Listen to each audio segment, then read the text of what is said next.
ಇಷ್ಟು ಸುಧಾರಣೆಗಳನ್ನು ಮಾಡಿದಿರಿ. ಜನರ ಮನೆ ಬಾಗಿಲಿಗೆ ಹೋಗಿದ್ದೀರಿ. ಸಕಲೇಶಪುರ ತಾಲೂಕಲ್ಲಿ ಹೇಳಬೇಕು ಅಂದರೆ ಇದು ಫಸ್ಟ್ ಟೈಮು ಒಂದು ಜನಸ್ಪಂದನ ಒಂದು ಕಂದಾಯ ಸಚಿವರು ಮಾಡ್ತಾ ಇರ್ತಕ್ಕಂಥದ್ದು. ಇದೇ ರೀತಿ ಒಂದು ರಿಕ್ವೆಸ್ಟ್ ನಿಮ್ಮ ಹತ್ರ ಏನು ಅಂತಂದರೆ, ಈಗ ಹಳ್ಳಿ ಕಡೆಯಿಂದ ಬರ್ತಾರೆ, ವಯಸ್ಸಾದರೂ ಬರ್ತಾರೆ, ಮತ್ತು ಎಜುಕೇಷನ್ ಇದೆ ಬರ್ತಾರೆ. ಕಚೇರಿಗೆ ಬಂದಾಗ ಈಗ ಏನು IT ಕಂಪ್ನಿಗಳಲ್ಲೆಲ್ಲ ಏನು ಒಂದು ರಿಸೆಪ್ಷನ್ ಕೌಂಟರ್ ಇರುತ್ತೆ, ಆ ರೀತಿ ಬಂದಾಗ ತಹಸೀಲ್ದಾರ್ ಎಲ್ಲಿ ಹೋಗಿದ್ದಾರೆ, ಎಷ್ಟು ಗಂಟೆಗೆ ಬರ್ತಾರೆ ಅಂತ ಒಂದು ಕರೆಕ್ಟಾದ ಮಾಹಿತಿ, VA ಎಲ್ಲಿ ಹೋಗಿದ್ದಾರೆ, ಎಲ್ಲಿ ಸಿಗ್ತಾರೆ, ಆ ಥರದ್ದೊಂದು ಇನ್ಫಾರ್ಮೇಷನ್ಸ್ ಅವ್ರಿಗೆ ಕೊಟ್ಟರೆ ಸಾಕಷ್ಟು ಹೆಲ್ಪ್ ಆಗುತ್ತೆ ಅಂತ. ನೀವು ಹೇಳೋದು ತುಂಬ ಸರಿ ಇದೆ. ಪ್ಲಸ್ ಜನಗಳ ದೂರ ಹಂಗೆ ಇದೆ, ಅಧಿಕಾರಿಗಳ ಕೈಗೆ ಸಿಗಲ್ಲ, VAಗಳ ಕೈಗೆ ಸಿಗಲ್ಲ, ತಹಶೀಲ್ದಾರರು ಸಿಗಲ್ಲ ಅಂತ.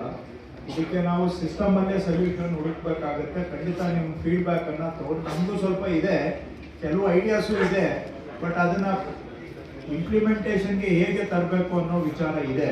ಖಂಡಿತವಾಗಿ ಬರೋ ದಿನಗಳಲ್ಲಿ ಈಗ ತುಂಬ ಕೆಲಸ ನಾವು ಮಾಡ್ತಾ ಇದ್ದೀವಿ, ಸಾಕಷ್ಟು ಕೆಲಸ. ಅದ್ರ ಜೊತೆಗೆ ನೀವು ಹೇಳ್ದಂಗೆ ಅಧಿಕಾರಿಗಳ ಲಭ್ಯತೆಯನ್ನು ಖಾತ್ರಿಪಡಿಸೋದು ಕೂಡ ನಮ್ಮ ಜವಾಬ್ದಾರಿ ಇದೆ. ಇದನ್ನ ಒಂದು ಸಿಸ್ಟಮ್ ಮುಖಾಂತರನೇ ಹೇಗೆ ಮಾಡಬೇಕು ಅನ್ನೋದನ್ನ ವಿಚಾರ ಮಾಡ್ತಾ ಇದ್ದೀವಿ.